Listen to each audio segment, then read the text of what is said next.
You've spent your life being admired for your mind. You were the one who made sense of everything, the calm in crisis, the voice of reason, the one they turned to when the ground gave way. But when the world goes quiet, when the applause fades and the theories run out, you can't escape a single unshakable truth. You can explain everything, except why you feel so empty. You've built your identity on clarity.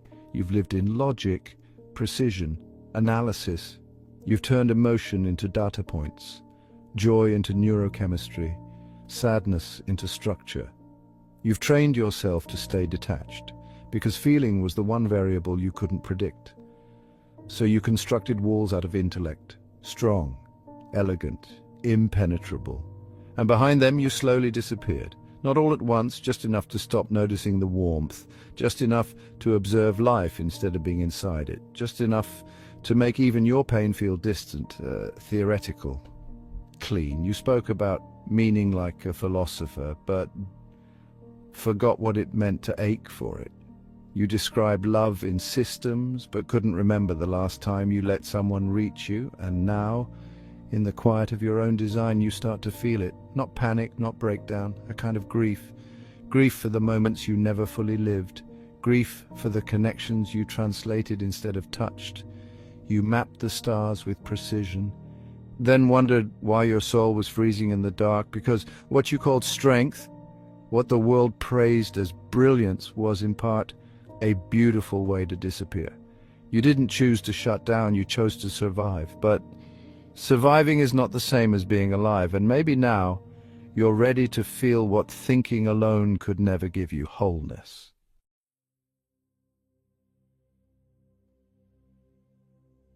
You didn't fall into the abyss. You engineered it, one clean deduction at a time. You built it with blueprints of brilliance, framed in objectivity, insulated by precision. You didn't build a prison, you built a system, a sanctuary of sense, a labyrinth of logic, and it worked until it didn't. At first it felt like mastery. You could explain anything, neutralize everything, stay above it all. Emotion became unnecessary, unreliable, uninvited, but now the same structures that once made you feel strong, you feel cold, uninhabited, airless. You look around and realize there are no exits. You created the perfect pattern, but you forgot to leave a door. You keep looping the same memories, searching for new data in old wounds. You revisit every mistake, not to understand it, but to dissect it one more time. You call it clarity, but it's not. It's containment. This is the loop, not chaos, not collapse. A mind turning inward like a spiral staircase with no bottom. You've become Daedalus, master of the maze, lost inside your own design. And when someone finally asks how you are, you offer a diagnosis instead of a feeling, because connection wasn't in the algorithm and vulnerability wasn't part of the plan. But then something breaks the loop, not a scream, a whisper, a moment that doesn't fit the framework, a memory that makes you feel before you can name it. Someone looks at you, not to be impressed, but to know you, and you freeze, because you've forgotten how to be seen. You once told someone you were fine, then spent 3 hours trying to figure out why you didn't believe yourself. And that's when you realize your brilliance isn't broken. It's just been carrying too much. Your thoughts weren't wrong. They were overworked. You were never too logical. You were just afraid that feeling might unravel everything you built. But maybe that's not destruction. Maybe it's freedom.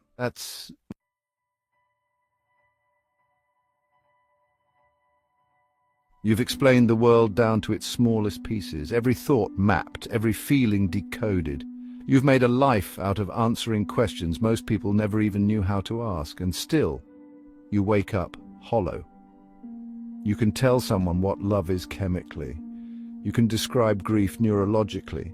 You can articulate the architecture of joy with the precision of a surgeon, but you can't remember the last time you felt any of it. You're not lost, you're just disconnected. From warmth, from meaning, from yourself, and you've been calling it clarity. You wear your detachment like armor, but lately it's started to feel like skin you can't crawl out of. You still show up, still perform, still think in flawless lines, but it's not performance fatigue, it's emotional exile. This isn't about burnout, it's about forgetting how to feel alive. You once described heartbreak as cognitive dissonance, but the truth is you couldn't sleep for 3 nights. You once laughed out loud, then immediately replayed the moment in your mind like an outsider studying a stranger. It's not that you don't feel, it's that you've trained yourself to review every emotion before it's allowed to arrive, and so now even joy feels like a memory of something that once mattered. You've been orbiting your life like a satellite, close enough to observe, too far to belong. Camus called it the absurd, the ache of a mind that demands meaning from a world that gives none. But maybe the world does offer meaning. Maybe it just doesn't offer it in your language, because meaning doesn't live in analysis. It lives in presence. It lives in the things you can't name, but know you're missing. Pascal was right. The heart has its reasons, and they don't answer to your mind. Maybe they never will, but maybe, just maybe, that's not a failure of understanding. Maybe that's your soul finally trying to speak.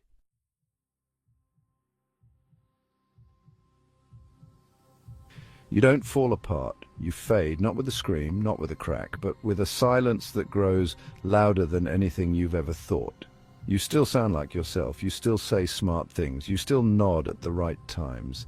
But somewhere between your sentences, something vital has gone quiet. It's not depression, it's not despair, it's something more subtle, more dangerous. It's becoming a ghost in your own life. You narrate your days instead of living them. You describe connection like a foreign country you read about once in a book. You measure your existence by output, not experience, and no one sees it because you've perfected the mask, the intellectual sheen, the curated insight, the emotional neutrality. But lately you can't escape one terrifying thought. You're still functioning, but you don't feel real.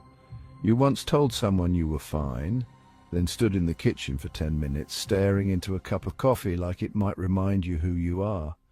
You keep people close by staying interesting. You keep yourself safe by being unreadable. And all the while, a quiet voice inside keeps asking what would happen if someone actually saw you before you had the answer ready. This is the collapse.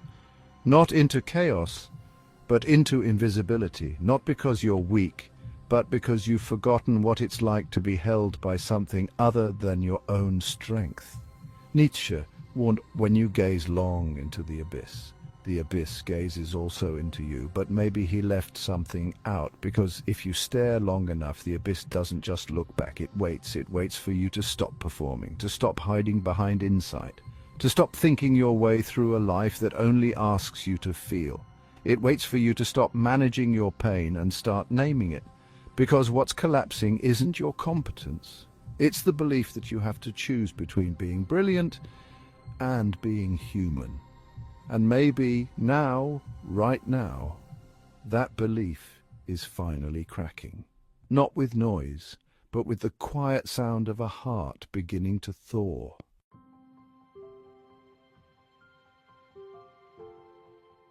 It doesn't happen with a breakthrough, it begins with a breach. Not a collapse, but a crack. A moment where something emotional slips past the gatekeeper of thought. Maybe someone asks you how you are, and for a split second, you don't know how to answer without lying. Maybe it's not even a big thing, just a song you didn't expect to feel, a memory you didn't mean to remember.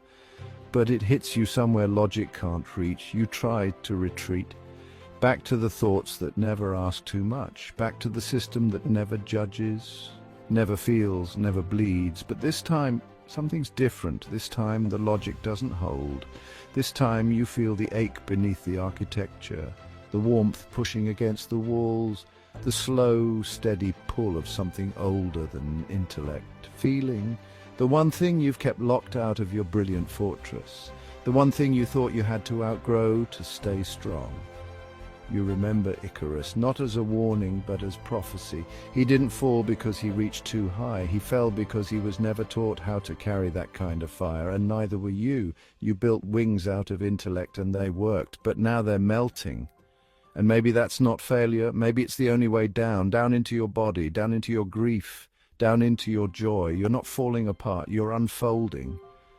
And in that soft, terrifying unraveling, you begin to see what you were never allowed to believe. That emotion isn't noise, it's information. That feeling isn't weakness, it's entry. You're starting to understand what Jung meant, that your path to wholeness isn't through perfection, it's through the parts of you you've exiled. The mess, the need, the ache. And so for the first time in a long time, you speak without editing. You feel without analyzing. You let someone see you before you're ready to be seen, not to be fixed, not to be impressive, but just to be held. And in that moment you feel it, not control, not mastery, but something deeper return.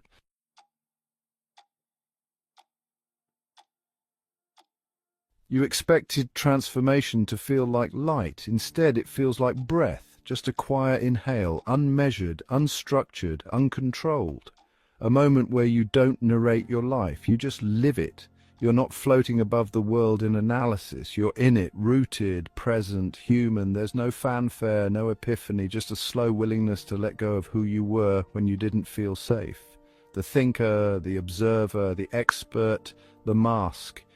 You don't abandon your intellect, you bring it home. It's still sharp, still powerful, but now it listens.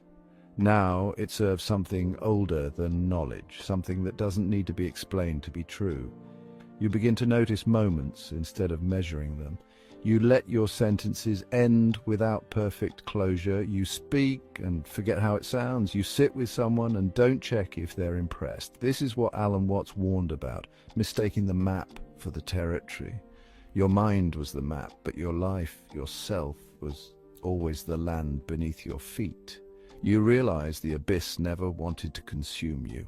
It wanted you to see that you were already enough. You just needed to stop running from your own reflections. So now, when the silence comes, you don't panic. You stay, you breathe.